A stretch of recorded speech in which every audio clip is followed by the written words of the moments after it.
Thank you very much for coming. My name is Selena, and I'm the outreach coordinator here at TEL. And tonight we're going to be talking about third culture kids. We have our presenter, John O'Lee, here, and he's also got some special guests. And we think that you all have a lot to say probably about this topic. So while John will be presenting and leading, we also would like to have a discussion with you, so I hope that's okay. So the toilets, if anyone needs, are out this door and to the left, all the way against the back wall. There's water here, if anyone would like. Tonight we're going to be filming the front of the room here. We will not film any of your faces, but we have some people not in Tokyo who'd really like to see this session and can't make it. You know, folks in Fukuoka or Mie who don't have the chance to come out to talks like this and are really hungry for that. So if you don't want to be filmed, then just please take care not to face the camera back there. And if you're worried about that, then you might want to move your seat so your back is a little more towards the camera. So our main presenter tonight is Jono Lee, and Jono is a third culture guy himself, I think. He is a Hong Kong, Canada, Australia, Japan kind of person who speaks English, Cantonese, Mandarin, and Japanese. He's a multicultural, multilingual therapist. He's used to working with children, adolescents, and adults on a variety of topics, including cultural adjustment, depression, behavioral issues, and family struggles, lots of different things. And he is a licensed clinical social worker, so he's coming to us with that lens. So I know that he's got some guest speakers that he'd like to introduce. So I'll let him do that. And thank you everyone for coming, and welcome, John. So I'll be first sharing a little bit about what kind of the world recognize or define third culture kid, or TCK, the acronym people with. And then we'll go into a little bit of a discussion. I'll be sharing some highlights and insights about growing up as a third culture kid, and now being a third culture parent myself, what challenges, joy, the challenges that I'm facing. And then I have two guest speakers I want to introduce, and then both of them are third culture adult now, they're not kid. And they are from different backgrounds, and then I'll try to introduce them to you. I think we'll have a little bit of a Q&A with them and a little interview, so you can hear firsthand from their experience, what it's like to go in Japan or in America, having parents from a different continent, different culture, what that kind of impact them, and the highlights of their upbringing. Hopefully that will also inspire you a little bit, give you some practical tools and things to be thinking about as you go into your journey, navigate your own identity as a third culture person. Maybe some of you also with parenting as well, how to be a parent, to make sure your kids always listen to you and obey you. We all know that happens. But yeah, so hopefully it'll inspire you. It will give you some practical tools, something to think about. We do have a resource that we'll pass out at the end of the meeting here. It's an article written by a friend of mine in Seattle. She is also a third culture person, and she's now running a business, helping folks to relocate and settle. And so I reckon that maybe she can also do some of the talking. There's a book that we always recommend. It's a very well-known book, and if you go to Amazon, if you just type third culture kids or children, it will really pop up as the #1 book. It's literally third culture children, and it's written in a way where I think a lot of us can relate with. Plus, there's also a lot of good insight and intellectual wisdom that we can learn from as well, from very well-known author. So I'll leave that, and maybe I can start with my introduction as a third culture person. I'll make it very, very short, within 3 minutes. Then maybe you know who I am and what I'm bringing to the table. So I'm Jono. I was born in Alabama, which is always a shock. How can you be born in Alabama? I was born in Alabama. My parents were from Hong Kong, and so when I was 3 months old, we moved back to Hong Kong. So I was raised in Hong Kong until I was 16. And during that time, we also had a little bit of an immigration experiment that we did. We moved to Canada for half a year when I was 10. Didn't work out for my parents, they couldn't find a job, and it was freezing cold in Calgary, minus 40 degrees. I was having a lot of fun with the snow, but they weren't, so not gonna work out, we moved back to Hong Kong. So it was a very short experience, but that was my first experience as a third culture child, being in a complete foreign place as a 10-year-old, not speaking English at all, being made fun of, not having any friends that looked like me, in a very remote town in Canada, and seeing my parents struggle firsthand. And so that was my first exposure to being a TCK. Moved back to Hong Kong, kind of, grew up there, became rebellious. My parents decided that we're tired of you, so go away. Literally, kind of in a sense. So I went to Australia when I was 16 for high school. Maybe I can throw in a definition of TCK here just a little bit. A lot of times we think being a third culture kid is almost like you have, parents like an expat, right? They're living in Japan and you're raising a kid in a foreign culture.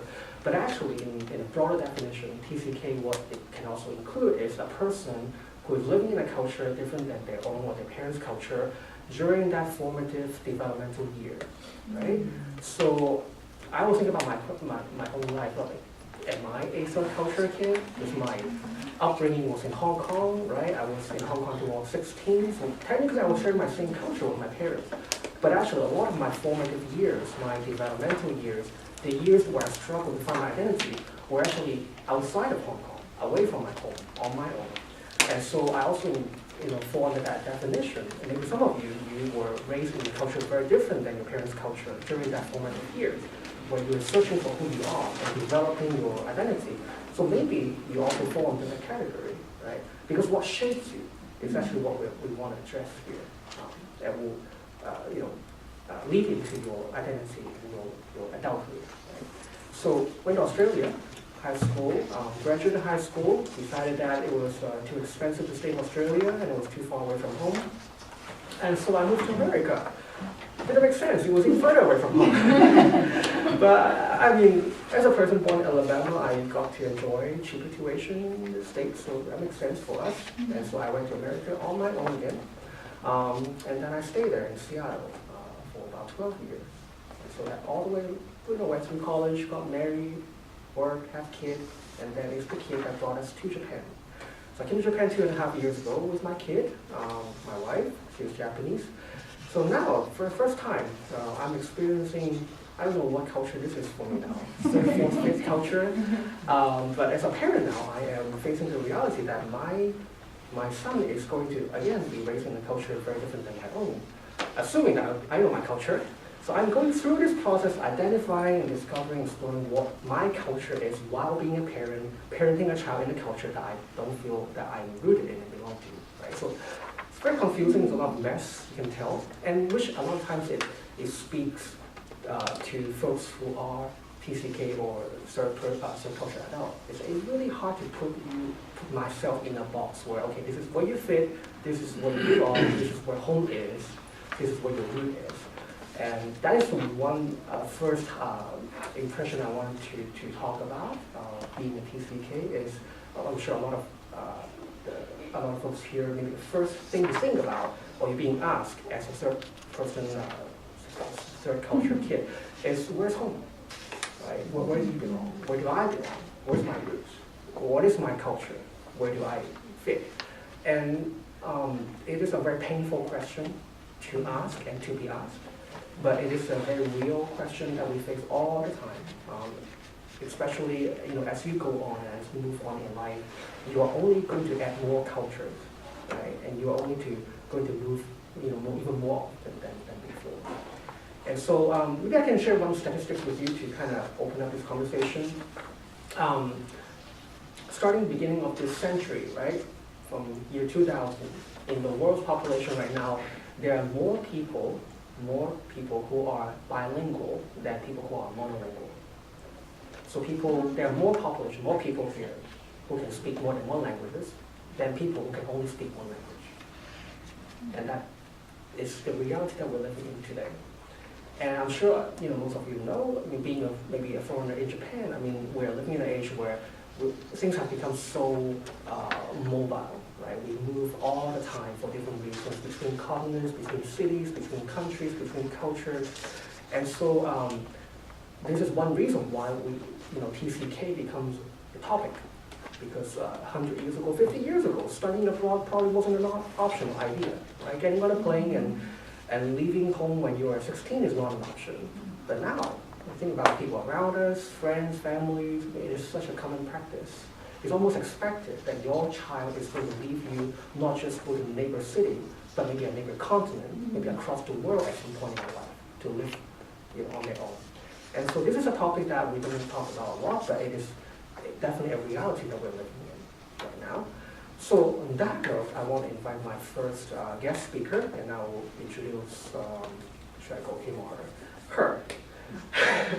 So so both of my friends, so I can make fun of them. So I want to invite Ari, and if I can introduce you, what do you want to introduce? Okay, I'll do. So Ari, she is my friend here, and she is born and raised in Japan. Parents are from Sri Lanka, and so being a third culture adult now in Japan, but also growing up in Japan in a culture that is very different than her parents' culture. And I've heard her stories many times. I've understood kind of the struggles, the highlights, the pain, the joy, and a range of emotions that you can't really just put into one word to describe. But I want to invite her to share maybe some of her experience and also ask some questions about her upbringing and highlights being TCK in Japan with this specific culture and roots. So if you welcome with me.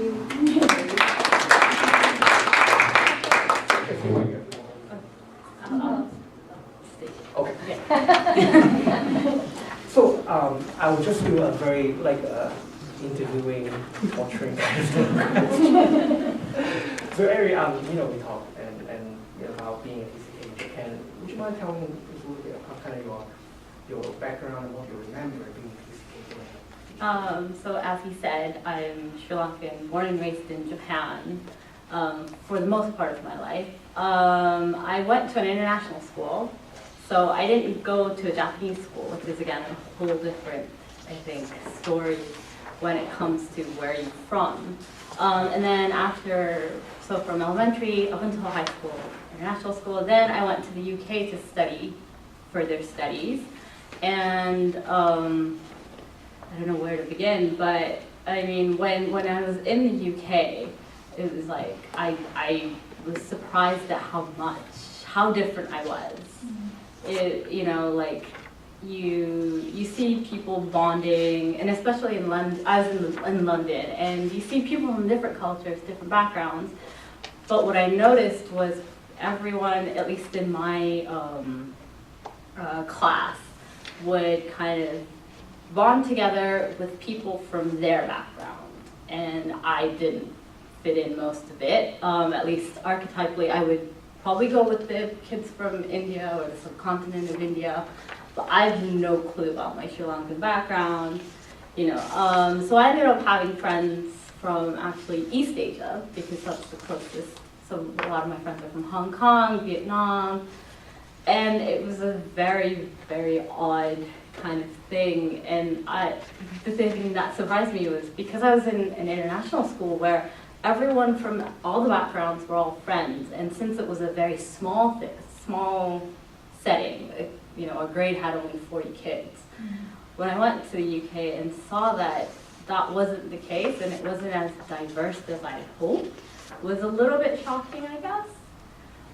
So that's one experience that I definitely had. And then, when I'm in the UK and I say I'm from Japan, people will ask me about, Japanese culture, which I'm pretty familiar with. I loved Japanese culture. I grew up listening to J-pop. I was pretty on the Japanesey side, even within our high school. So that was easy. But at the same time, they don't assume that that's going to be my background, so they'll ask me stuff about Sri Lanka, which I have no clue, unfortunately. My knowledge of it is probably as good as yours, because I've never lived there, visited a couple times, don't speak the language. So it was very kind of an interesting experience. And when people ask what it's like to, grow up like this, I would say different and it's interesting. Yeah. Yeah. I remember when I first heard your story, and then that was something that was kind of really stuck in my mind when you talked about how, you grew up really feeling and identifying yourself as a Japanese, right, in the Japanese community.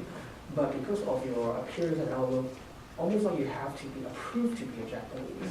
And when you went to the UK, that became worse because people don't think, how can you be a black person and be Japanese? Because it's not in there, doesn't fit their stereotype.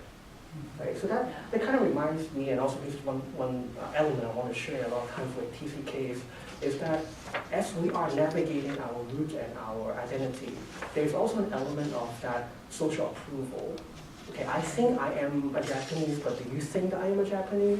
And it's almost like we're always constantly looking for that feedback. And because we don't have that approval going up, and a lot of times we're being challenged more often than being approved. So where are you from? No, where are you from? Where are your parents from, right? So we're constantly being challenged that, no, this cannot be my root.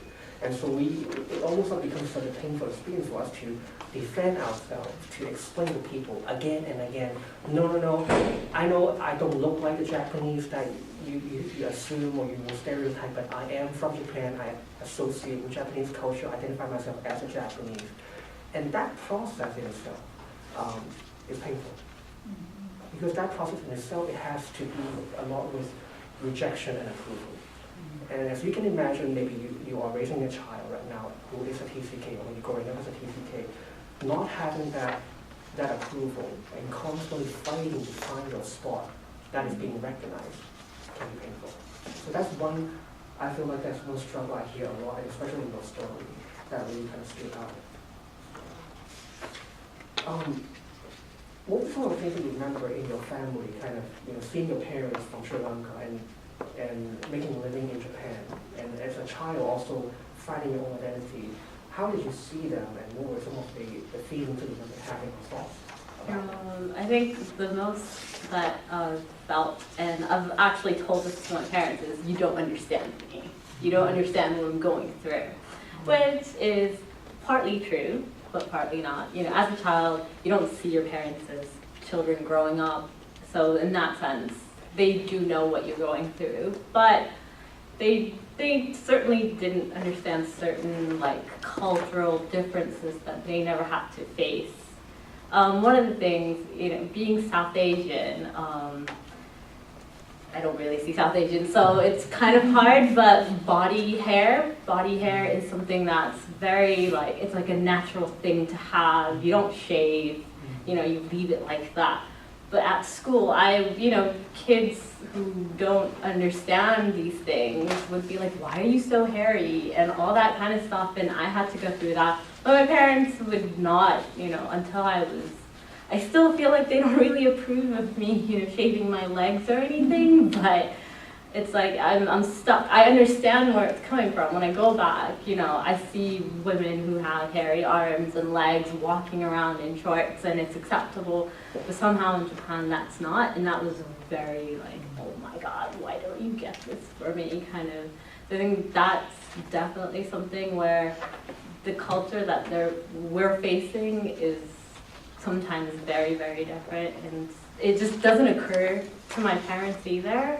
Now my mom will definitely advise me and stuff, but it's hard for them because they're new in Japan as well, so they don't know what's going on as well as, what as a child I'm going through. So I think that was one big example that really struck me. Yeah. This might also lead to another kind of observation I wanted to share about, from the parents' perspective and the dynamics in the family, raising up a TCK, right? A lot of times, Erin said, your parents are new to Japan, they're trying to find their own identity in their life in Japan. They're building something up, they're building a career in Japan, trying to make a living, trying to survive. A lot of your attention and your effort and your energy are on making sure that your family is okay. Right? You have a job, you have that social support, you develop your own community. So a lot of you see, and it's especially true in not immigrant family, right? Parents, they work so hard, they spend a lot of time working, but then their child is going through a very new experience, a very foreign experience. There's no guidance, there's no reference point, there's no support, no one who can validate that experience. And then when they go to the parents are so exhausted in trying to stay alive, trying to survive, and they just don't have the capacity. And maybe they also don't understand what it means for a 10-year-old to be in a country that is so foreign, in a language that they don't understand, experiences and practices they have no knowledge of. Like, what do the child goes through? And so, even within the same culture, there's already a gap between parents and child. Can you imagine in a different culture, while both people are trying to do their best to survive, and that is connection, that emptiness, that void of not being understood, not being listened to, can have an impact in them growing up. I'm sure some of you can already relate with that, looking at how you relate with your child here in Japan or in the country. One more question for you before I send you off. Not there anyway. It's, now as an adult, right, you have gone through the experience being in TCK, and you are still a third culture person in Japan. I mean, that's how you identify yourself. What are some of the challenges that you're still going through, and going forward, if you decide to become a parent, what would be something that you would do differently? I'm still struggling living in Japan. Again, Japan, especially in East Asian countries, is quite conservative, and looking different is kind of like that line. So I think I'm still struggling, trying to prove that I am quite Japanese than you'd assume. What would I do differently my parents did? I'll try. I think all parents try to listen and try to not make that assumption, but I think it's just really trying to listen and trying to see it through them, and especially because I guess I went through being different from my parents. I would be able to understand that a little bit more, but I'm sure each generation has their views and stuff like that, so it's trying to keep an open mind and how the world is changing. Hopefully by the time my kids are running around, most kids would be mixed race and third culture kids, so they'll probably be able to go through it with it together, rather than, assuming that they're going through what I'm going through. Thank you,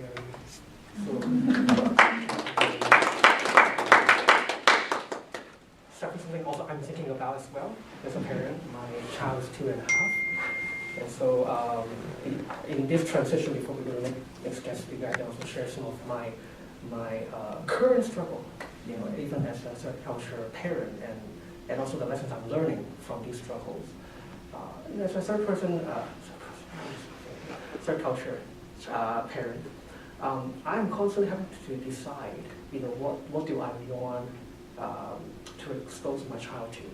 What kind of culture, what kind of language do I want to speak to my child? He is at the point where he's learning a language. So of course he's getting Japanese from his daycare. My wife is speaking English at home to him. And then I have to make a decision. Do I want to speak Chinese to him? Or do I want to just let go and to admit that he will never be able to speak to my parents in a language that they understand, or even to me, in my own native language, right? So even going through that for myself is almost like going through a grief and loss process. That I have to decide what parts of the culture do I want to keep, and what parts of the culture that I am willing to let go, right? And seeing him growing every day and learning a language, and every time he speaks in a different language reminds me of that grief and loss. And so some of you may even relate to that, where if you have a spouse that is already of a different culture, and maybe you are debating what kind of environment you want to expose your child to, it is a very real question you ask, and you're being reminded all the time, right? So on that note, what I'm learning from that is, I'm finding myself having that dialogue with myself all the time. What is something I want to keep and why? recently, it's very recent, we're in the process of moving right now. And so a lot of circumstances kind of moved us into Tokyo. Right now we live kind of on the outskirts of Tokyo, but we're now going into Tokyo. But up until that point, my wife and I, our wish, and we have a common understanding was, okay, he's going to get Japanese from his daycare, he's going to get English from my wife, because she's half Singaporean, half Japanese. So we just need to figure out the Chinese part. So I thought, and my brilliant mind thought, okay, why don't we send him to a Chinese school? Then he will get the Chinese at the school and Japanese from the culture and English. Oh yay, he'll be a Superman. We really started planning that, and we found a good school in Yokohama, and we were like, okay, you know what, let's just go through the process, get him there, and then they will do the teaching for us. And I feel relief. I feel like, okay, I have resolved this grief and loss problem. I fixed this thing. But apparently with all the life circumstances, he's not going to go to the school. It's just not feasible as, we're moving into Tokyo, literally away from the schools. It feels very much like the universe. It's like, oh no, you're not going to do that. And it's painful for me. It's like, okay, then, this is one thing that I want, one connection, the only connection that I have with this child of mine that is in my culture and with my roots back home, right, with his grandparents. How can I let this go? What is my parents going to think about this decision, right? So then again, the dialogue with myself. So why? Why do I care about this Chinese education or Chinese school so much? And I discover in my dialogue is that maybe I have fear. Maybe I have insecurity. I'm afraid that I will not be able to relate with him as he grows up. I'm afraid to see him, and maybe it will cause me a lot of pain to see him become a person who does not share my language, who does not understand my story, who will not laugh at my jokes about my culture, who, when he sees my parents, I will have to be the interpreter. And to imagine that causes a lot of pain. So in order for me to get rid of the pain or to avoid that pain, I want to fix the problem before it starts. So I'm literally placing my own fear, my own insecurity before him. I'm not considering whether or not he will learn Chinese or he will like Chinese. And I mean, some of you already know from stories that you've heard, sometimes it doesn't go well. You force your kid to go to a Saturday morning school class, learning whatever language you want him to learn, and he hates the language, and he hates you for forcing him or her to learn the language, right? It doesn't always go well. The kids will eventually have to choose for themselves too.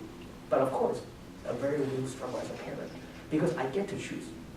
And as a third person kid growing up, I didn't have much opportunities to choose, right? But this time I get to choose to design this package for him. So it's a great temptation. But also as a parent, as we navigate this process, there's a lot of opportunity for us to reflect on our values, on priorities, and to make some really difficult but also very important decisions. What is the thing I want to keep and why? And again, there's no right or wrong answer. I'm sharing with you here because in my heart, I probably said he should still go to the Chinese school. Not this year, but maybe next year. So, like you said, I mean, it is a struggle. It is a journey that does not have an end. You will never become from a third culture kid to a second culture kid. You will only add more culture. It will only get more complicated. The snowball is only going to get bigger. So it's a good idea as a parent to actually have these dialogue with yourself.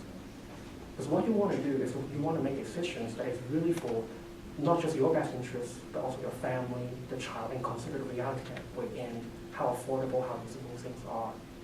And don't feel like you need to make anything happen, and if you don't, you're failing, or you're in trouble, not be successful. So obviously, and even hearing your Ariel's story, that was not the case. She went to UK, so she, again, another brand new culture.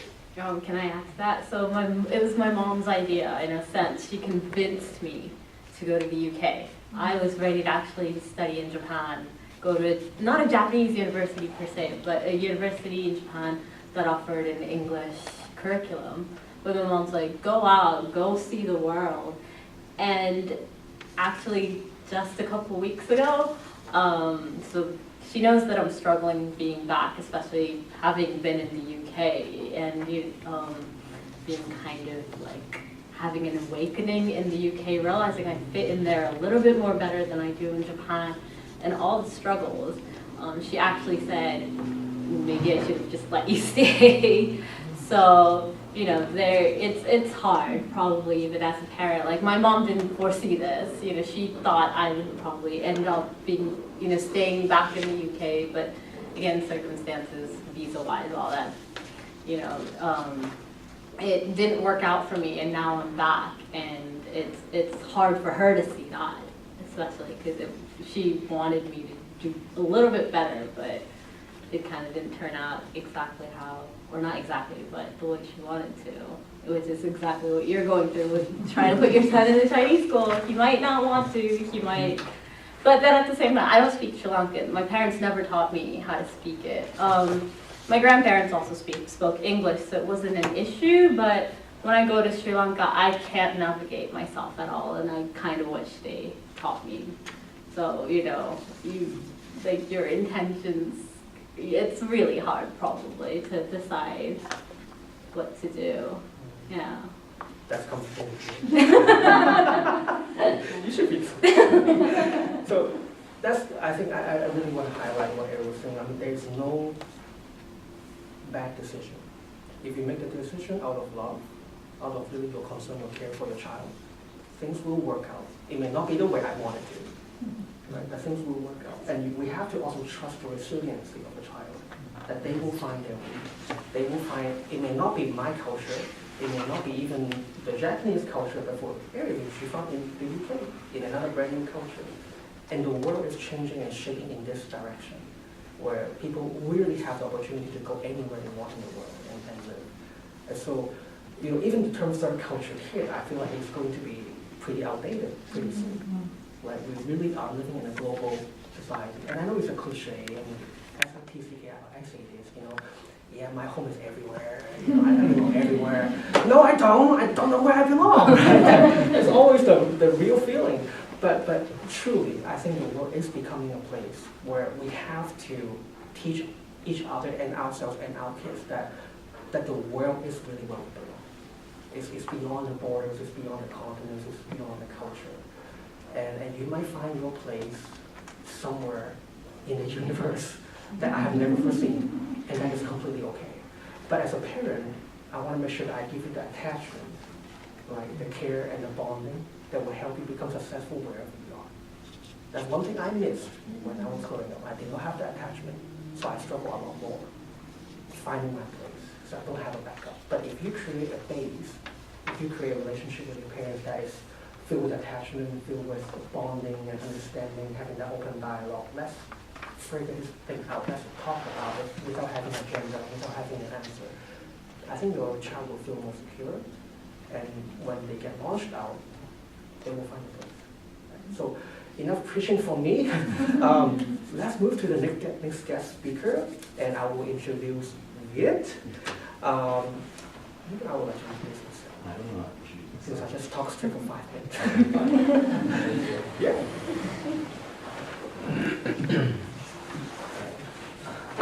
Hello everyone, good evening.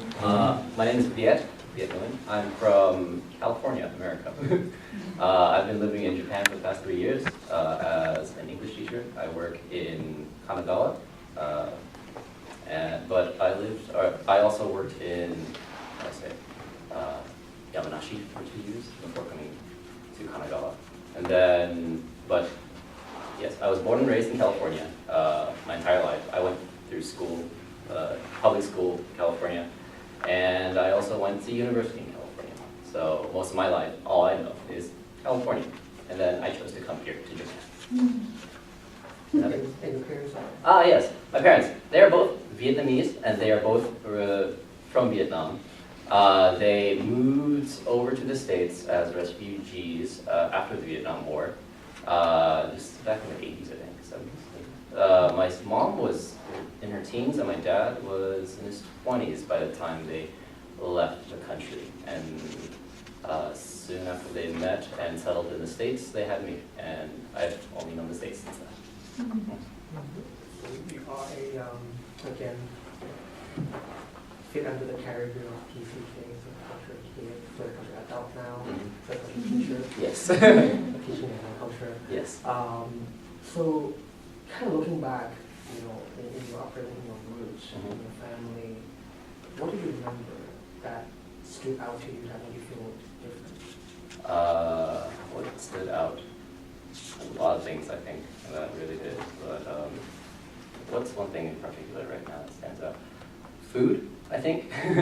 Food is a really interesting topic, I think, for me, because a lot of times I'll say my parents would pack me a lunch, and this was very early on in my schooling.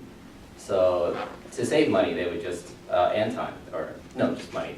They would they would send me to school with a lunchbox filled with Vietnamese food, and I'm not so sure if you're familiar with what regular Vietnamese food is outside of the main dishes of pho or like any like banh mi or anything like that. But it's just rice, white rice with like very lightly cooked fish, doused in fish sauce, and some kind of steamed vegetable that isn't really found at Ralph's or something like that, right?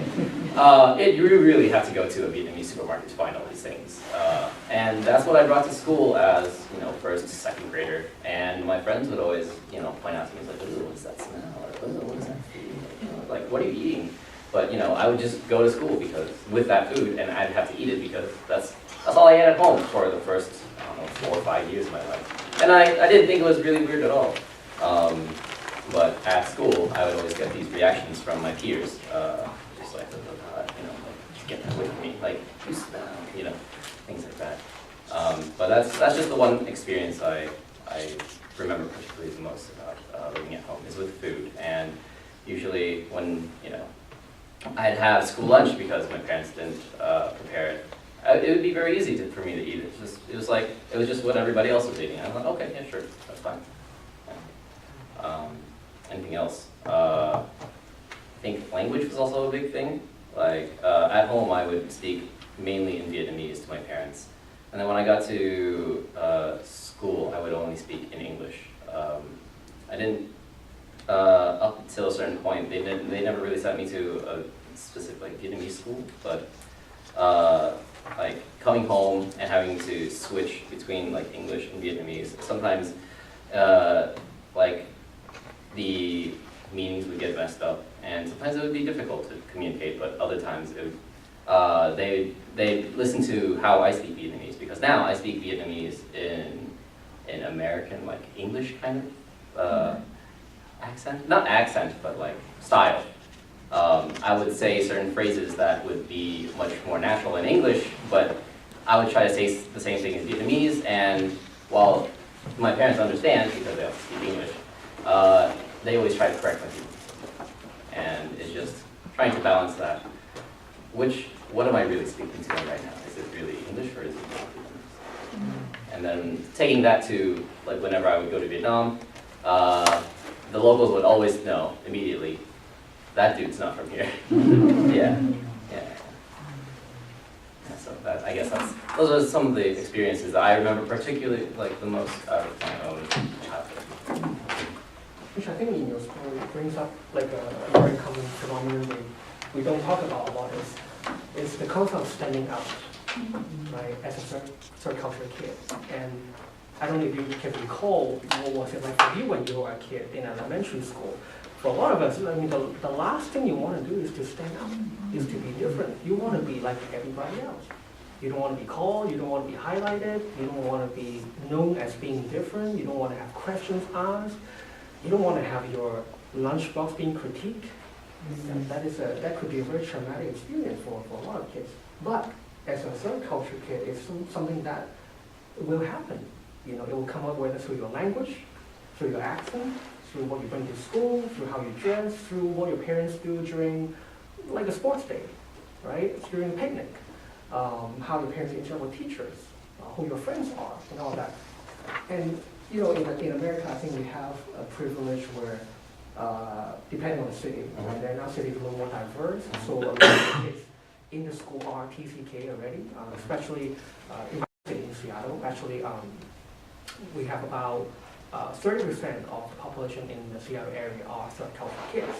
So if I go to any school, I mean, it is quite common that people bring, tacos and onigiri, and then you have seaweed and Korean barbecue, I mean, it's just a feast. And so that has become a culture. But if you can imagine in Japan, where everybody eat onigiri, and you're the one bringing spaghetti, bringing your Indian curry to school, and knowing how homogeneous the culture is and how much emphasis, let's say in this culture, focus on being the same and being, having this harmony, right? It puts a lot of pressure on the child when you can't help but to stand out. And I think that's something that really kind of struck me when you shared about especially food. Yeah. Right?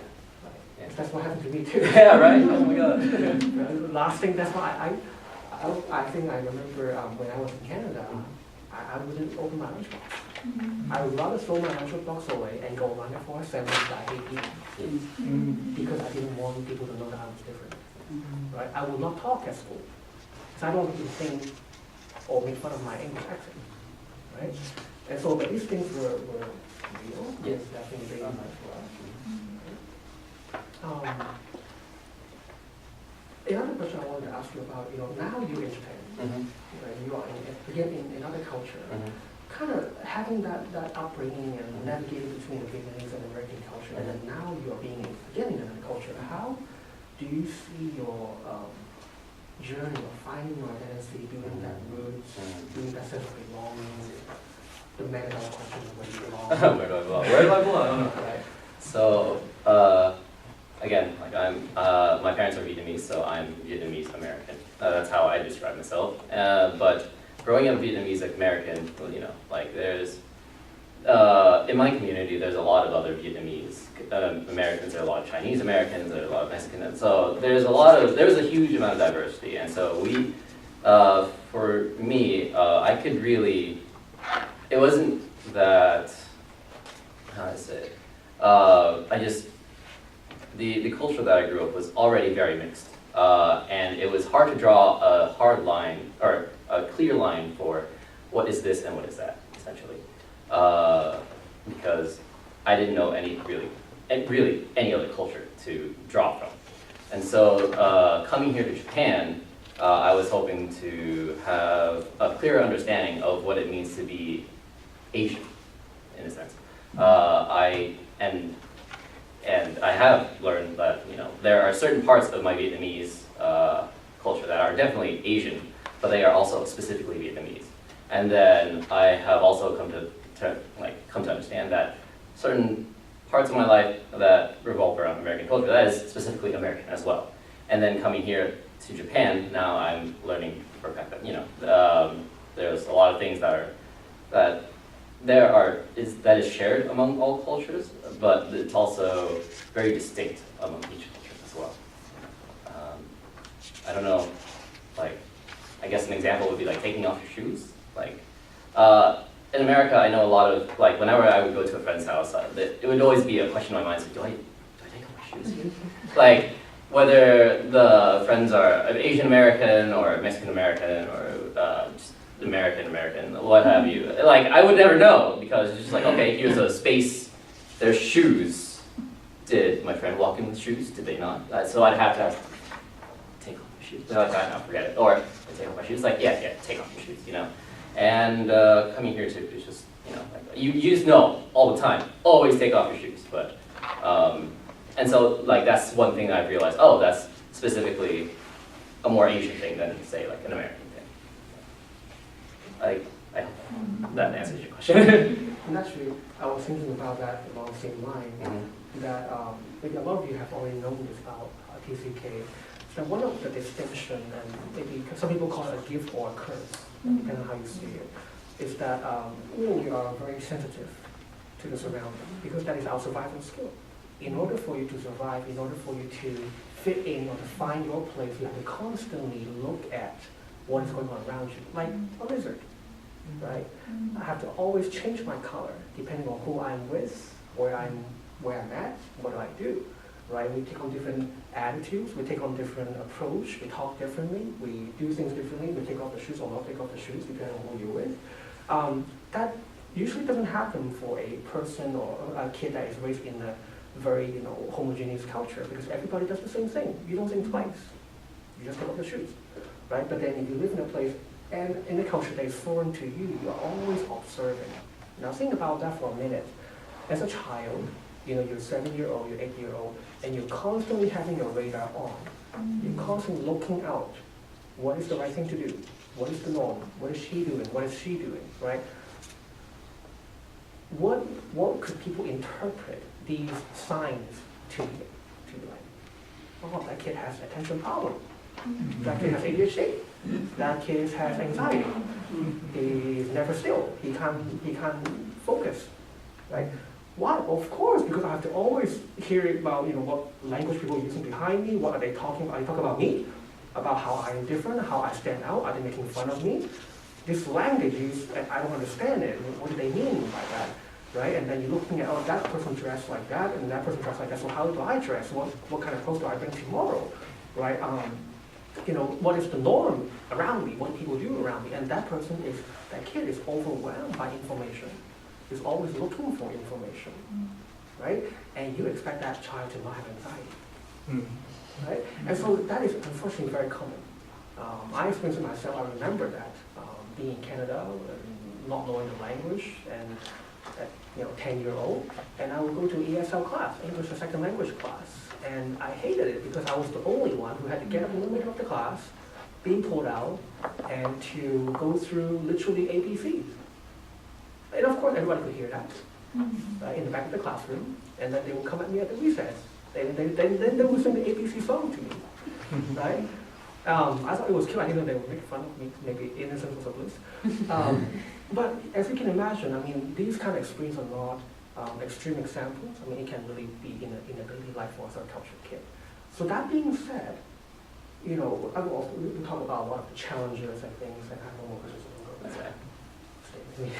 So but that being said, I think having a comfort at home, having a place where you can call home, whatever that looks like. It doesn't have to fall into one category or another. It doesn't have to practice one culture or another. But having that home where you feel safe, where you don't have to look for threats and dangers, you don't have to look for warmth. Things are being done in a way where you understand, right? You can be yourself, you can relax. Is crucial for a third culture child. And that home can be created in Japan, in California, in Hong Kong, wherever you are. Whether you are Caucasian, whether you're Indian, whether you're Chinese, whether you're Japanese, Vietnamese, Sri Lankan, doesn't matter. It's up to the parents to decide what kind of environment you want to create, what kind of relationship you want to end up with your child. So of course, we spend a lot of time talking about differences and challenges, but eventually what I also want to open up to the idea of thinking is that what is something that we can do in common, right? As a parent of a different culture, I will never share my wife's culture completely. She will never share my culture completely. We will never share our kids' culture completely. So what do? How do we create something out of nothing? Or create something out of all the things that we have? That's something that is so special, so sacred, that belongs to us. Where our child can feel, this is my home. I don't know how to put a word to it, but it surely feels like home. And that brings a lot of security to the child. And also helps the child to understand as they grow that we don't have to put things into categories. We don't have to label things, right? We can create something that is abstract, that you can't put a word to it, but it can feel good. It can feel warm, it can feel secure and safe. So when the child goes to school and he or she can't find their place in the classroom, they will remember, it's okay. It's okay to not be able to find my place here because this is not the only place I have. So one of the things I appreciate as a TCK growing up is that my parents make sure that I have more than just one environment, one community to be in. And that literally saved my life. I was being bullied at school, so if I put all of my identity and my exposure in that group of friends, I might not be here today. But I thank my parents of creating a school, and my experience, it was a Chinese school. so they forced me, but they actually took the time to create a separate environment for me to be in with other TCKs. So it helped me to normalize my understanding. Oh wow, being the only Chinese in predominantly Canadian classroom is not normal. The norm is that I belong to a much bigger world with people who don't look like me, who talk in different language, they all look very different, but this is actually what the world looks like. So that actually helped me to increase my understanding, which again is a gift and a curse. The curse could be the pain that I had to go through, right? Having to stand out and not finding my place, not having that room, anxiety, always scanning for stress. But also the gift was it helped me, and I'm sure it was Ari and Viet too, to know the world is much bigger. The world is really much bigger than my perception of my environment. And I'm glad that, I'm sure you guys will agree, that we don't just belong to one place. We get to define where we belong. We get to create a place where we belong. But until we get there, of course, it was painful. Oh, yes. Oh, yes. Right? So how, as a parent, how do you help your child? So my last question for you, so knowing you and going forward when you have a family and whether in Japan or in Mars, I don't know, how would you approach parenting? How would you, as a third culture person, raise your child differently?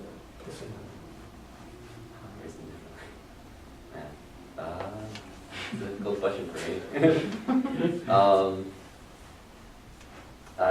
I think on the same way as Ari, that I would just try to be as perceptive as I can to whatever culture that my child is growing in, and understand which parts, what parts of or what kind of culture that I'm being brought from, and trying to really compare and see what's really different and what is and is not different, and really try to understand how that might be affecting them in their daily life. Whether it's something very, very small that you would think as like, oh, it's just like everybody does it differently, so it doesn't really matter. But to them, like I feel as a child, you do need that kind of sense of like security, right? So try to create something that's constant for them, and knowing whether that constant is normal for you in your environment, or whether it's different for them in their environment, such as food, right? So if you're creating this, I really can't think of anything but food. If you're creating, say, like this menu at home, and you distinctly tell them this is what we eat at home, this is what we eat, like this is what people eat, and then they can understand that. But say when they leave and come back saying, oh, I want to eat this or I want to eat that, and then you think, oh God, why? Why would you want to eat that, right? Try to understand that they are also growing up in that kind of culture. Like they want to make these choices too. Like I wanted to make these choices. So like say you make steak, bacon, steak, peas, carrots for dinner, and then your child just eats only that at home. But when they come back from school saying, I want to try yakisoba or something, then I think even that kind of small thing requires just a little bit of attention too, because like they want to try what everybody else is trying. They also want to fit in wherever they live, not just in the home too. They like allow them that space to like navigate what is and is not foreign to like the home and the outside culture. Yeah. I think you made us all hungry now. Oh, sorry. What did you say again? Yeah, so thank you for sharing this. So I want to take a quick break, but before we take this quick break, I want to recap a few things. And I know for myself, I don't remember details very well, so I'll give you some keywords to kind of take home with, and so that you can ponder on it. So kind of everything that we shared just now. I think one thing, maybe three things, okay, let's make it simple. So one thing I think we really focus on is to have that understanding. Right? You want to be able to understand, so you want to become a person who can show that understanding. So that requires a lot of flexibility. That requires a lot of checking with yourself. Am I being too rigid with my values? Am I trying to enforce my values and my culture on my child? Or am I able to have a dialogue without an agenda? So the understanding is the first part. Second, I think is the security, where we talk about, like the constant interchange, where every day around you is change for a child. Like how do we create something that is constant, where it's a menu, where it is a routine, where it is your own family tradition that does not belong to any culture. You can create your own home culture, something that is constant, right? And the last word I want to add is, I want to focus really on this one, is attachment, right? When your child is navigating in the world, trying to find their place, and they couldn't find it yet, they need a place where they can feel belong to. And that is our job as a parent. And no countries, continents, and borders can limit that. Right? So we want to make sure that we create that attachment for our child. They know that they can always come to us. We're here with open arms. We don't have the answers. I'm also going through the same journey as a third culture person in this country. So let's go through it together. That attachment in itself brings a lot of comfort, brings a lot of empathy, a lot of growth, a lot of intimacy. Because ultimately that's what we want in a family, is to be intimate. Right? So yes, cultural differences, yes, a lot of unknowns and questions without answers, a lot of challenges. But out of all this, in the midst of all these, there's a lot of opportunities to create intimacy. And at the end of the day, wherever we are, third, fourth, fifth culture, really at the end of the day, it doesn't really matter when you think about your parents and family. When you think about them, it's them as human beings, as your parents and your family. Not so much about the culture. But hopefully we'll get there.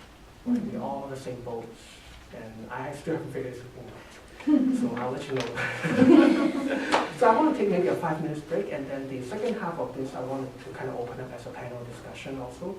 I'm sure some of you might have some very specific examples, scenarios you want to tackle, you want to talk about. My kid is going through this right now. What can we do?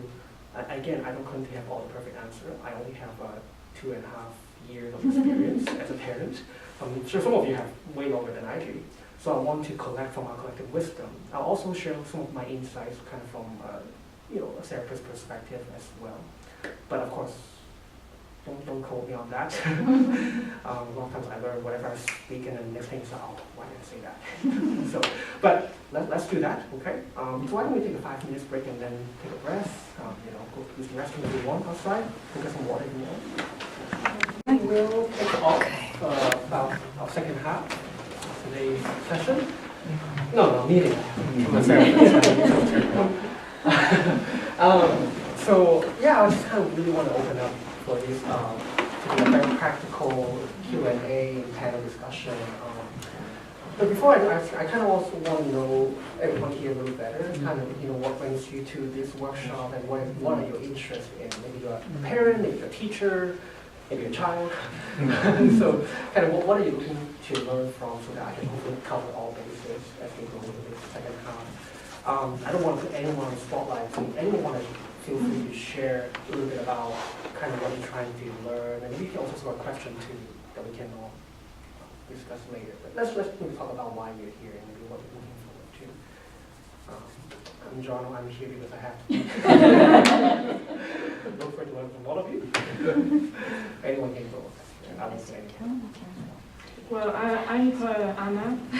I'm from Poland, and we have a very well-known movie over there with one sentence that is a kind of a cliche. Because, someone has to start, right? Thank you. Thank you. Yeah, I'm Anna. I'm from Poland. I came here not even half a year ago. I have 2 kids, 8 and 10. We moved from, before we came here, we were living for 4 years in Moscow.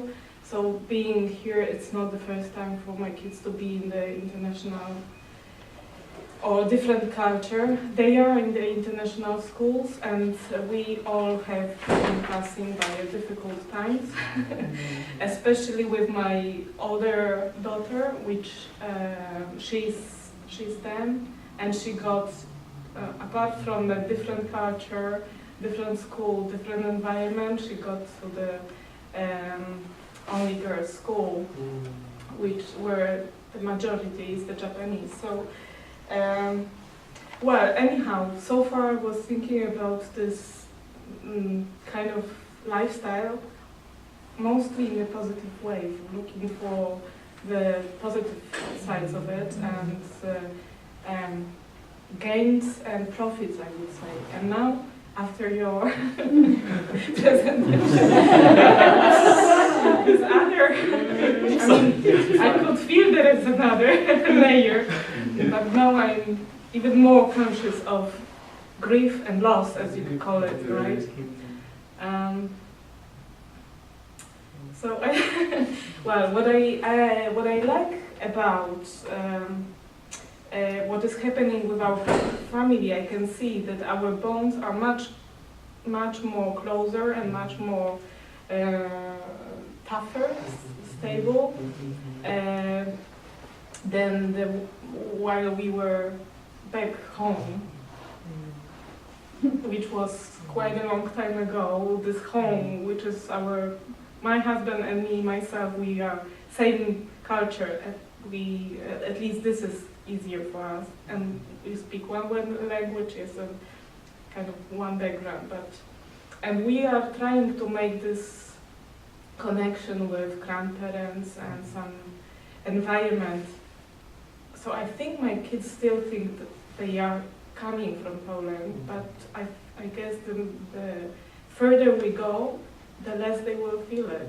Like, the further we go, the lesser we go. I would like them to have an idea what's at home, right? So far we call the place where we are, the parents, the family. But your story is incredible. I mean, this moment when you said that you went for the studies, Yeah. I thought that being brought up in this international environment will help you to go wherever you want and feel comfortable over there. And you said you went to UK and you felt different over there. Yeah. So it struck me. But I hope, like, our kids are the last generation of how do you call it? TCK. That it's going to be so global, so popular that it's gonna be. We all, like, everybody will be TCK.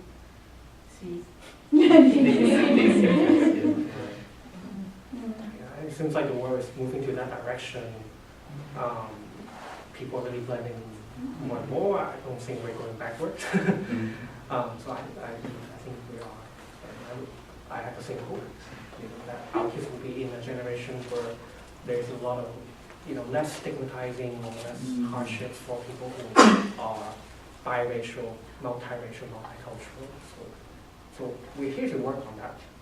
Yeah, I think it's a process, and we have to adapt to it like on the everyday basis. Because even for us, those who have left our countries, our cultures, let's say 4-6 years ago, if we come back now, I know the language, I know the culture, I was brought up there, but this is not the place, this is not the same place that I left.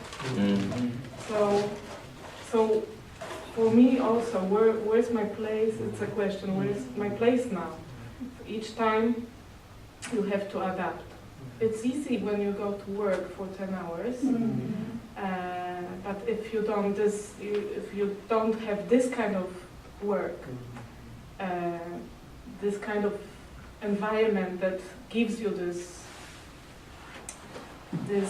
country, this culture, I would say, then it's like with the kids. It's difficult. It's different. Thank you very much for sharing, I think. Anyone else? Maybe we can go for 2 more. Yeah. I have to come second after. Yeah, my name is Frank Ocampos. I'm from the Philippines, and I am working as a social worker here in Japan for the past, how many years have been here? For the past 23 years. So it's quite a long time. I am beginning to feel that I haven't really. How should I say? I haven't really touched on the loss and the grief of of my own experiences as a person, as a parent. I have 3 kids. My wife is also a social worker. We're both from the Philippines, and we have 3 kids. The eldest is now 26. The second a boy is 22, and the third is a girl. She's turning 18. So what you shared, I'm trying to put them in the places in our journey as a family in Japan, and well, it's really it's a journey. You have there are ups and downs, and it makes the journey is quite what should I say? It's quite colorful. It made us better as a family, as persons, and every stage is a challenge. Particularly, my eldest child, she decided last year that she will become a Japanese. So it's really and I think some of you with kids here, at a certain point in the lives of the children, they will decide for themselves. So it's really, they were crying from us, from the parents. It's very, very difficult to define that loss. You raise a child, and then at a certain point, the child decided to become that person, that nationality that you did not expect the child to become. So something like that. So it's really a difficult process, which we are still going through. But I think it's even more difficult for my wife. So she said she felt it's really a painful process for her. So she decided to become a Japanese, and then she decided to get married. So a lot of things happen in a certain stages in her life. So, and the second boy graduated and is moving out of our house. So he's living independently. So the mother is on me also. We are now on the pain again of loss, and maybe the child again will become a Japanese, and so all our children will be Japanese. So what will be left of us in terms of our nationality, our culture, things like that. But as we go through it, then maybe it needs a lot of letting go, and just being more comfortable now of just me and my wife. So trying to practice how to be empty nesters in the next years of our lives. So that's it. While we're still working with families, we find ourselves quite blessed because we have a community. So we try to develop the communities among the Filipinos, among the migrants in my area in Chiba. So I try to help them in the process of forming small groups or communities, because the community or the home is really very important. Yeah, when a child is bullied in school, they experience a lot of bullying and cruelty. They should have a place where they can be themselves. They feel safe, and they feel that they're okay in that place. So yeah, that's very important. That's what it is. Can I speak? So I'm Japanese American. My mom was born in Japan and my dad was born in the States. And I guess I'm a kind of third culture kid. I don't usually use that label, but a lot of kids who are biracial or multiracial use this label. And something that I've really worked, I've thought about this my whole life, and I've spent a lot of time ruminating about what is my identity and where am I from and where do I belong. And something that I've really been working on as an adult and come to kind of inhabit is staking out space and saying, I do belong here, and really embracing the word and. Because when you're a third culture kid, I think everyone's always trying to make you choose. Well, are you this or are you that? Oh, you're not this. You don't belong here, you don't belong there. I am constantly having people, in the States say, well, you're not really American. And I have people here in Japan saying, well, you're not Japanese, you're not Jun. I get that word Jun, pure, a lot. But something that I've really worked on is like, I am Japanese and I'm American, and I don't have to choose, and I don't have to lose anything. You know, I get to claim all of those things, and I'm going to, because they belong to me, and I don't have to lose one. I don't have to forsake one parent for the other, you know. So using that word and choosing multiplicity has been something that I've been really working on happening in the last several years. Wow. That was very powerful. You should come please. Everyone knows Selena? She's I introduced myself at the beginning. amazing outreach coordinator. She does a lot of outreach programs. She's actually the one putting up all these workshops and going out there.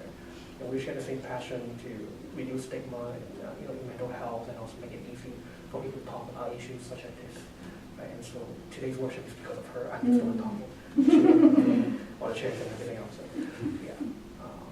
But as Selena said, I mean, coming into this session, right, workshop,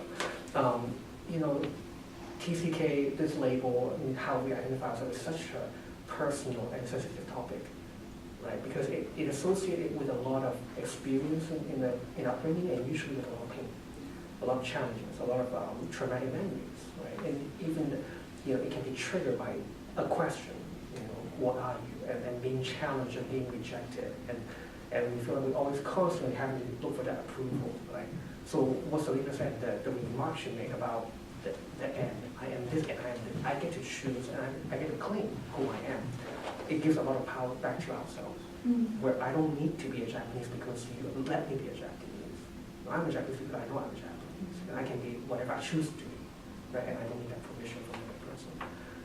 And as you know, to have that resiliency means that we probably have run into our own pain in that process.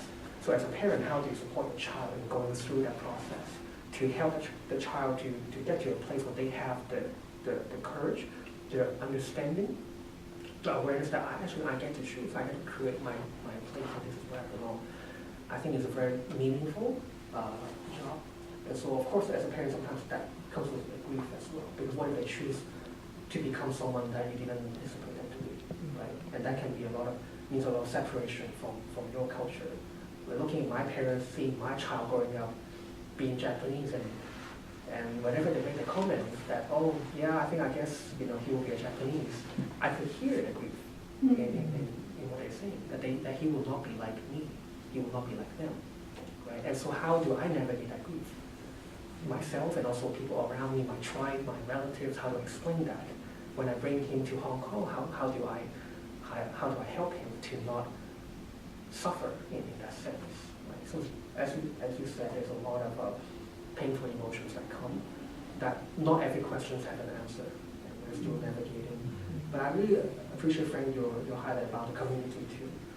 It's almost like with Selena as well, like having that exposure to not a binary either or mindset, but having a multi-exposure, multi-community really helps to know that there are more than one place that you belong.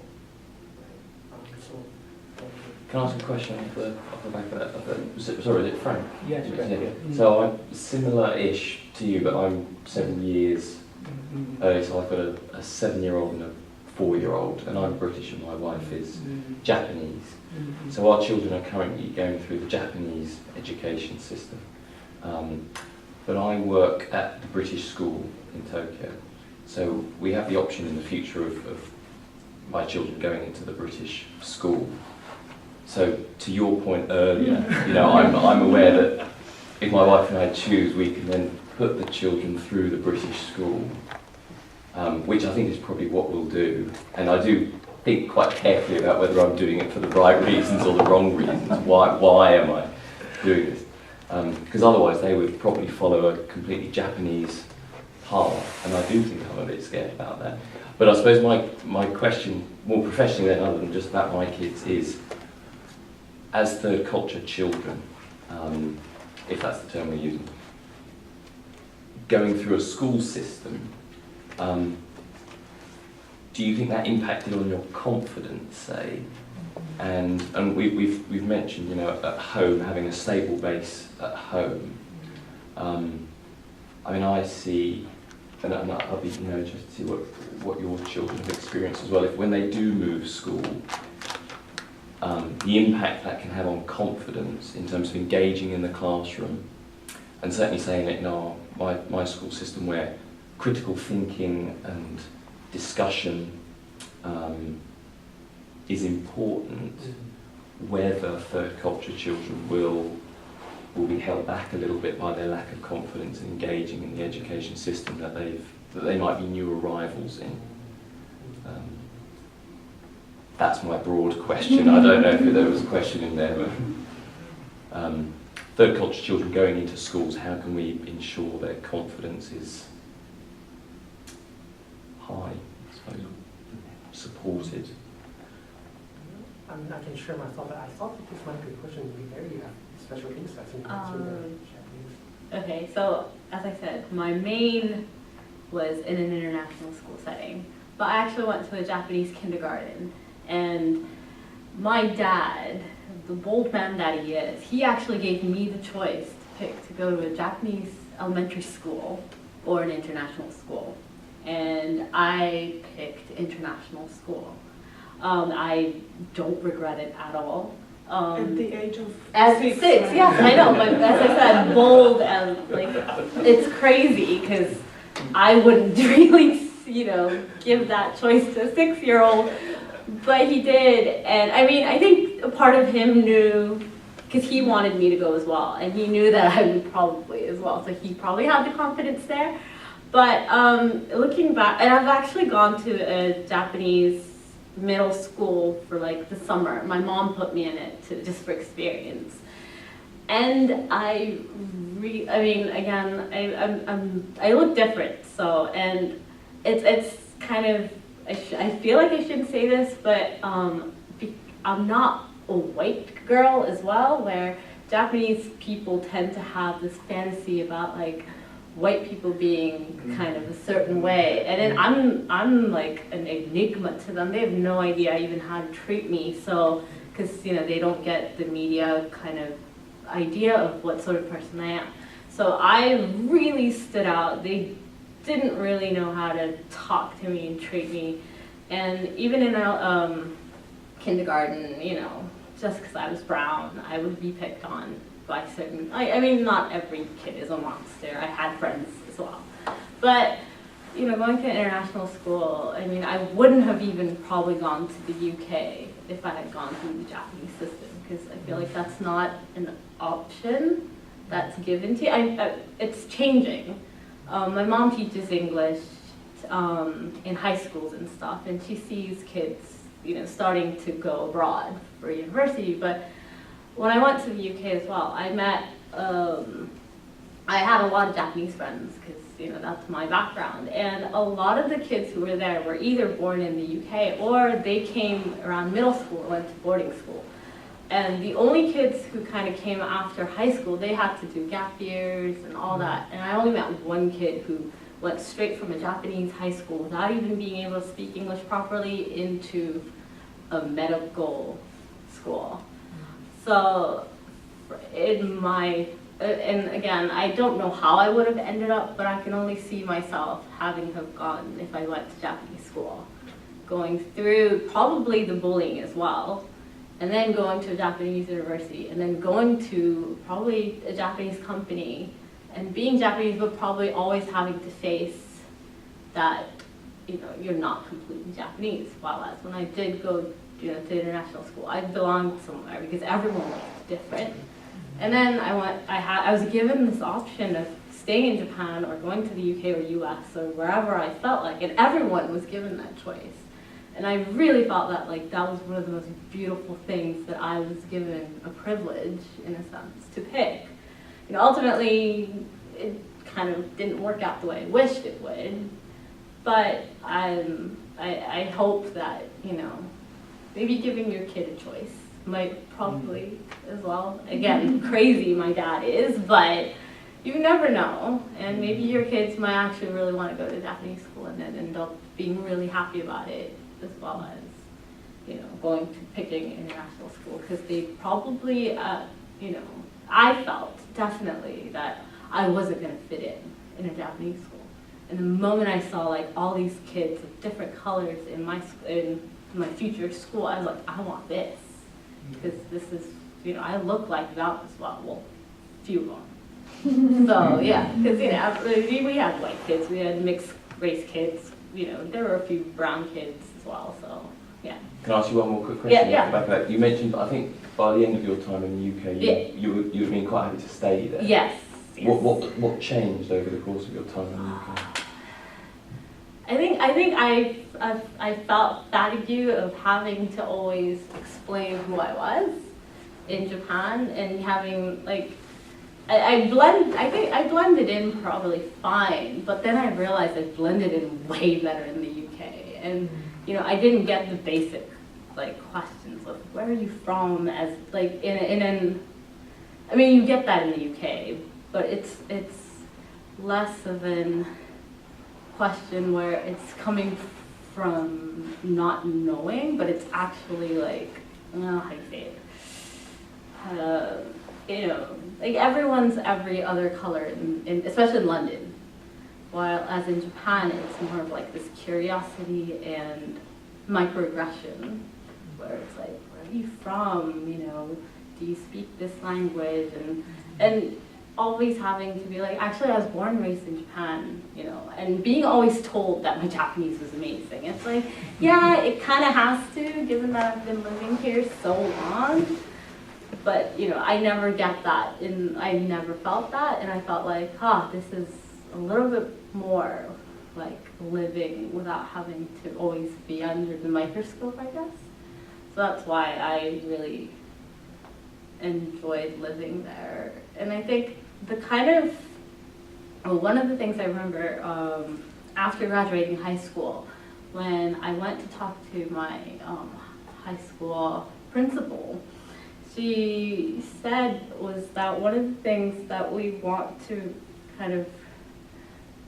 to instill. I went to an all-girls school, so it was all about empowerment and having our own choices and all of that.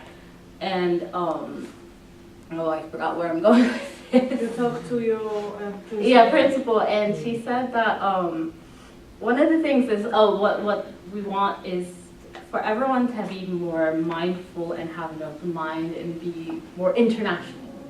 And I think in the UK, that value set is much more there than in Japan. And I want to be in a setting like that, where, current issues as much as politics, as women's rights, all that is so much more active, and I've kind of woken up to that, and I want to be part of that and make that change in this world. But in Japan, I don't feel that. There's so much more gender inequality and all that kind of stuff going on, which they don't even recognize, and I'm feeling that kind of. That's why I want to be in the UK, so that I can be part of that movement. Yeah. So what made you come back to Japan? I'm not. It's hard to find a job in the UK. Brexit is happening as we speak. The world is kind of in a very weird position where it's very nationalistic, and everyone's kind of going back to that, the roots. And that's the whole point, right? Everyone wants to know where we're from, and everyone wants to define where, and I struggle with that, and right now, even politically, we're kind of tending that way, so it's harder and harder to be mobile.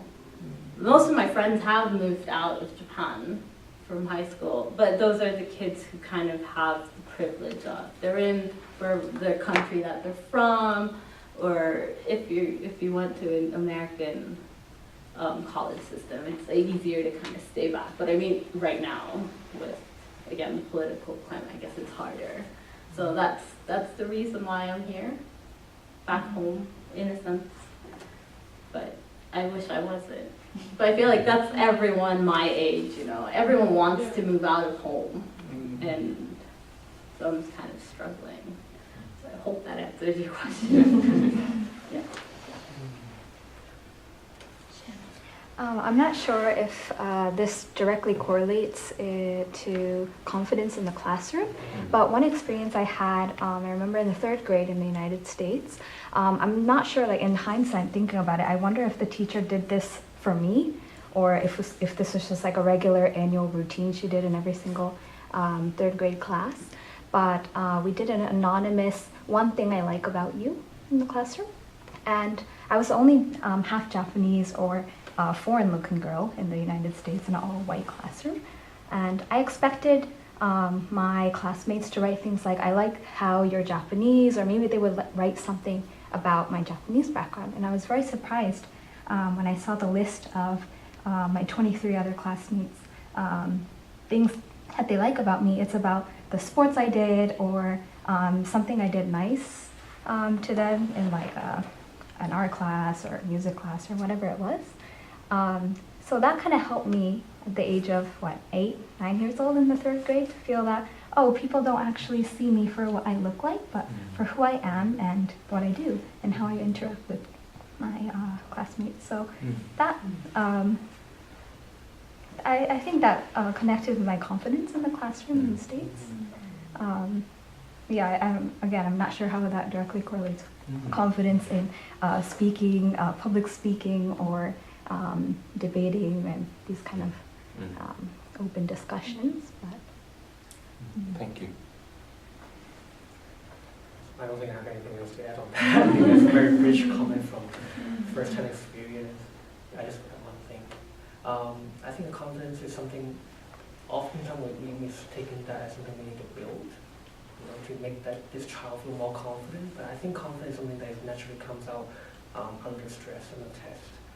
When a person goes through a challenge and a person learns how to get through that challenge and discover skills that they would have never learned without being in those challenges, that becomes their confidence. That actually becomes their identity, which can be different than others and parents. Right? And so as a child going through that age, and definitely an age of searching and finding that identity, building that identity, I think given the right guidance, right support, I think the confidence will come out in a unique way that I think they will appreciate.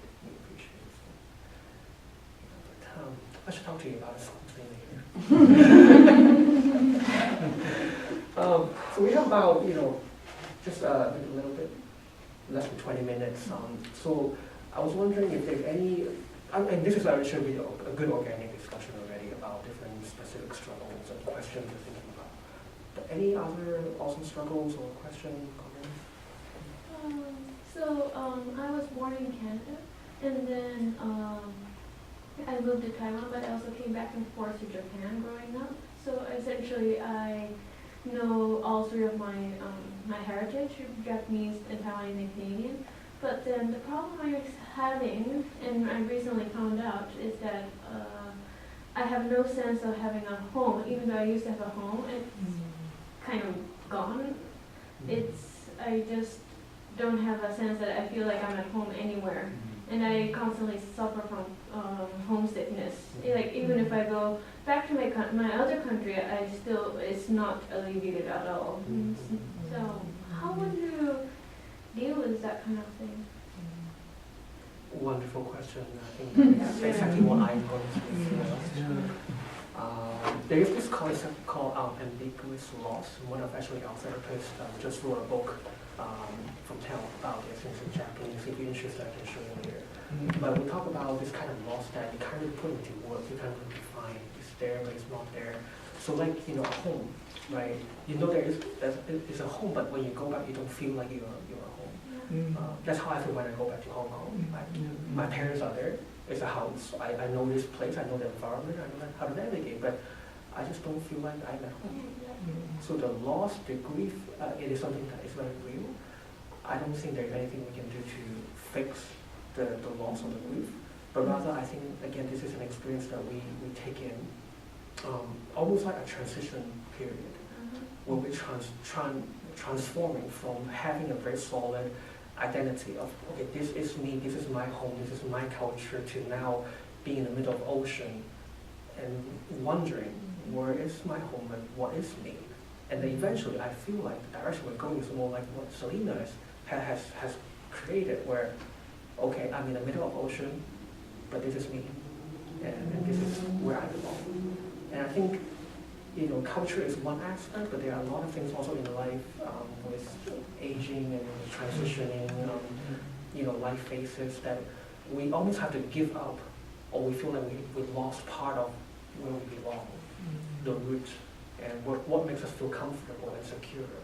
But then we haven't found the other root, right? So how do we navigate through that process? I think like what Frank was talking about, having that support, that community, sometimes wisdom, even just for myself, seeing someone who have gone through this process, even being in this environment, seeing that I'm not the only person who have no idea where I belong. I'm not the only person who's going through the grief and loss.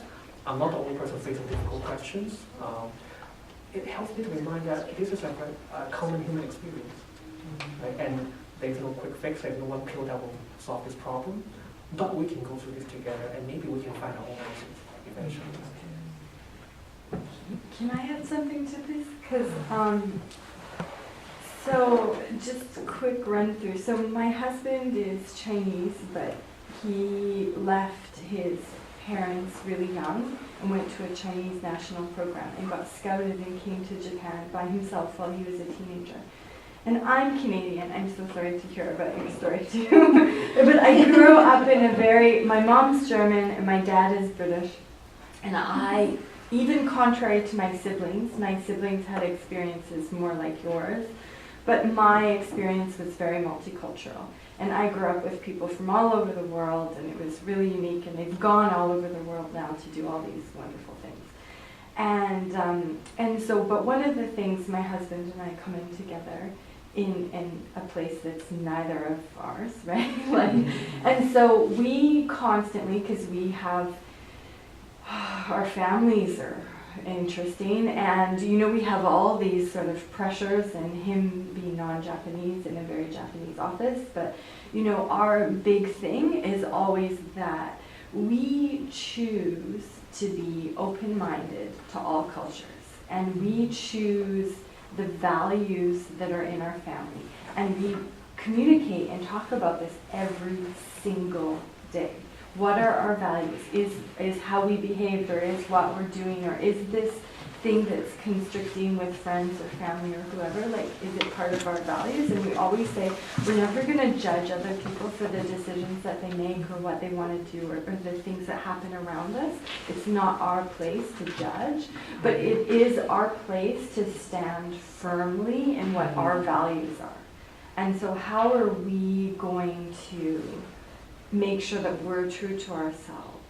Yeah, and what that usually ends up being is we show compassion and understanding, and we show inclusivity, and all of these things that we can whenever we have the opportunity. And so that I found that even through, because we have friction with each other too, right? It's not like, yeah, and so, right? Like, and so it is a daily project, right?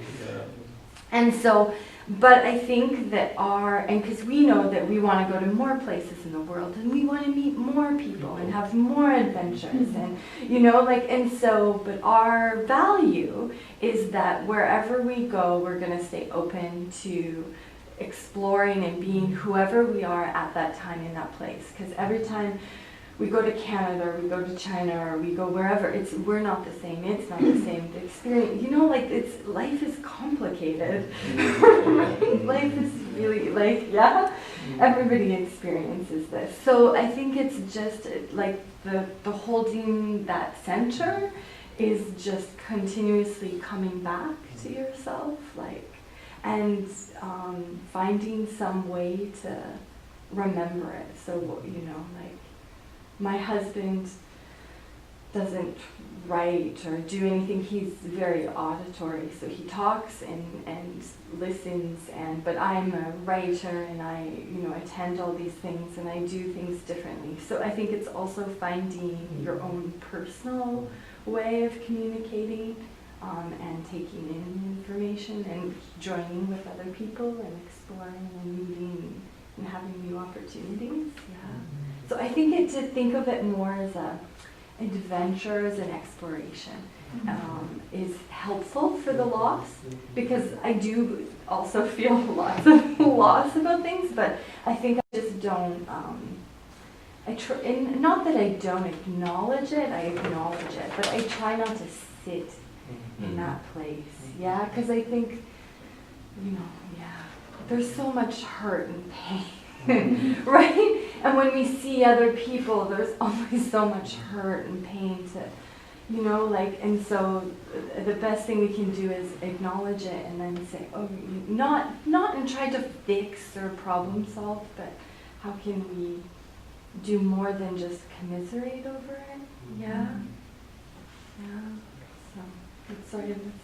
Yeah. Yeah, I hope that, that's what we do to It's very useful, thank you so much. Oh, yeah, my pleasure.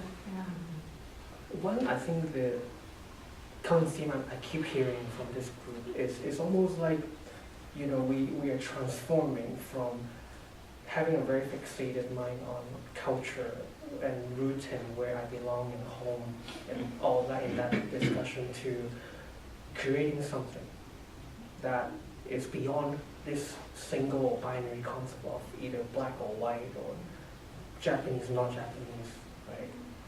And so I think that is something that I think is helpful and it's important to remember that we are a lot more complicated. Our lives are a lot more complicated than just being a Chinese, just being American, being Canadian, Japanese. There are a lot of labels in the world, but I think we have got to a place, all of us have felt like, in our experience, I understand that there's not one label that can really describe you. And there's not one label that can describe your child and your family, right? So the goal here is not to create more labels or to define which label fits best, but the goal is to help the child, even help ourselves to see beyond the label. And sometimes if you don't have the word for it, you don't have to have the word for it. If you can't find a label to describe what you're going through and who you are and where your home is, you don't have to. And I think that is the beauty of a journey, which I think Frank mentioned, the journey of walking through something. And this quote, I don't know where I got this quote from, but it helped me and liberated me. I can probably end on this one. Is, when we came to the world, we came from a place that we didn't know. And when we leave the world, we go to a place we don't know. So we're in the middle of two unknowns. Well, we think we know something. And we're trying so much to hold on to what we think we know to define us, and we live in that circle that we draw for ourselves, right? And then we think we're secure. But once that circle is being shaken, we lost everything. But actually the nature of life is unknown. The nature of life is, I don't know where I came from, I don't know where I'm going. So each of us is in that journey. Right? So if you find your home, great. If you can't find it yet, that's great. That's it. We're all in the same boat, called the boat in the middle of nowhere. Together. So the best thing we can do, and this is the mental health pitch as a therapist, right? The best thing we can do when we face these feelings of ambiguity and loss and grief and unknown insecurity is that we don't want to get rid of it, because in life this is going to come, no matter what you do, where you are. Right? So we can't avoid it. We can't get rid of it. So how can we learn to make a space for it and let it be? While we commit to values, and I'm so glad you mentioned the values. So for us, what is important? What can I believe in? Where can I put my faith in? What kind of definition I can create for myself? What kind of circle can I draw for myself for now? And stick with that until I find something different. Until I continue to evolve. They become a beautiful butterfly. Right? But we're not there yet. So there's going to be growing pain, but I think there's also, Eric and Vince share a lot of joy, a lot of resiliency, a lot of strength, a lot of wisdom that you draw out of this process. It's not all that bad. But definitely it's challenging, but I think we have each other. So maybe we're running out of time a little bit, and I think we have a few resources we want to pass out. So I will have Selena and bring up those to this.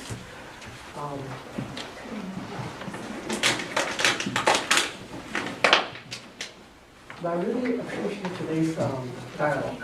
I would add one more positive. Somehow hear about positive aspects of it. So the other positive thing is that moving from culture to culture, we can pick only the best thing out of it. So like, get rid out of those that we don't want to share and take only the raisins, right? So food is one big thing, right? You take out food that you like, you don't have to like everything. Yeah, this is actually a new kind of style workshop that we do. A lot of times we do a presentation, we kind of do a few points and talk. I personally, I come from a background where I love doing dialogues. I think we learn a lot from each other. And so, you know, going forward, we can also look into more opportunities for dialogue like this. I know there are issues that are pressing. Today is one of them with, you know, that's a complicated topic, but there's also issues such as you know, equality, racism, and maybe, you know, issues that you don't talk about in daily life, but you want to talk about it with a group. So, you know, as TEL, we are committed to not just providing mental health services, but we also commit to social justice and equality in Japan, and so we have a lot of events to promote that.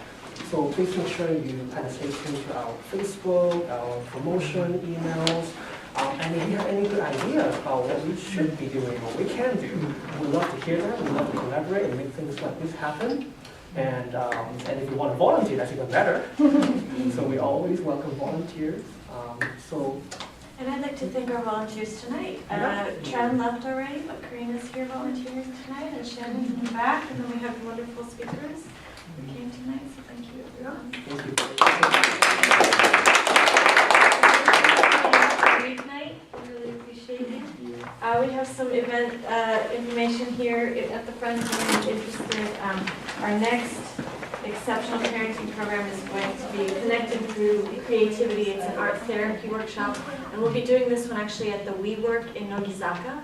They're lending us some space for a little change of scene, so that's where we'll be next month.